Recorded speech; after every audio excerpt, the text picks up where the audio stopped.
ஓம் நம சிவாய. மகனே, மகளே, ஒரு நாள் நீங்கள் எல்லாம் கைலாசத்தின் அடிவாரத்தில் என்னிடம் வந்து நின்றீர்கள். உங்கள் கண்களில் ஒரு கேள்வி: சுவாமி, நம்மை ஆளப்போகிறவர்களை எப்படி தேர்ந்தெடுக்க வேண்டும்? அப்போது நான் அமைதியாக சிரித்தேன். பிறகு இப்படிச் சொன்னேன்: மக்களே, ஒரு காலத்தில் ஒரு நாட்டில் மக்கள் புதிய அரசனை தேர்ந்தெடுக்க வேண்டிய சூழல் வந்தது. பலர் வந்தார்கள். ஒருவன் சொன்னான், நான் பெரிய வாக்குறுதிகள் தருவேன். ஒருவன் சொன்னான், நான் உங்களை கவர்வேன். ஒருவன் சொன்னான், நான் உங்களை பயமுறுத்துவேன். அப்போது நான் அந்த மக்களிடம் கேட்டேன், இவர்கள் உங்களை ஆள வேண்டுமா அல்லது உங்களுக்கு சேவை செய்ய வேண்டுமா? மக்கள் மௌனமானார்கள். அப்போது நான் சொன்னேன், மக்களே, உங்களை ஆளப்போகிறவன் உங்களை விட தன்னை உயரமாக நினைக்கக்கூடாது. பதவி கிடைக்கும் முன்பே எளிமையாக வாழ வேண்டும். அதிகாரம் இல்லாத போதும் நியாயமாக நடக்க வேண்டும்.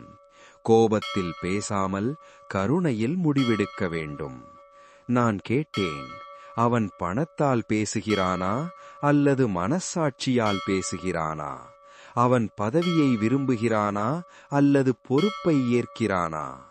மகனே, மகளே, நான் உங்களுக்கு ஒரு விஷயம் சொல்கிறேன். பெரிய குரல் பெரிய மனிதனல்ல. அழகான பேச்சு தூய உள்ளமல்ல. பயத்தை விதைப்பவன் உங்களை காப்பவனல்ல. பொய்யால் உங்களை கவர்பவன் நாளை உங்களை மறந்து விடுவான். நினைவில் வைக், உங்களை பிரிப்பவன் உங்களை ஆளத் தகுதியானவன் அல்ல. மக்களே, உண்மையான தலைவன் என்பவன் உங்களை மதிப்பவன், உங்களை கேட்பவன், உங்களோடு நடப்பவன், உங்களை விட உயரமாக தன்னை வைக்காதவன். அவன் கோவிலில் என்னை வணங்குகிறானா என்பதை விட வாழ்க்கையில் தர்மத்தை பின்பற்றுகிறானா என்பதே முக்கியம். நான் சிவன். எனக்கு காலடியில் விழும் மனிதன் வேண்டாம். நியாயத்தின் பக்கம் நிற்கும் மனிதன் வேண்டும். மகனே, மகளே, நீ தேர்ந்தெடுக்கும் ஒருவன் உன் பிரதிபலிப்பு. நீ தர்மத்தை தேர்ந்தெடுத்தால் உன் நாடும் தர்மமாகும். நீ உண்மையை தேர்ந்தெடுத்தால் உன் எதிர்காலம் ஒளியாகும். ஆள்பவன் மாறலாம், ஆனால் தர்மம் மாறக்கூடாது. நான் சிவன்.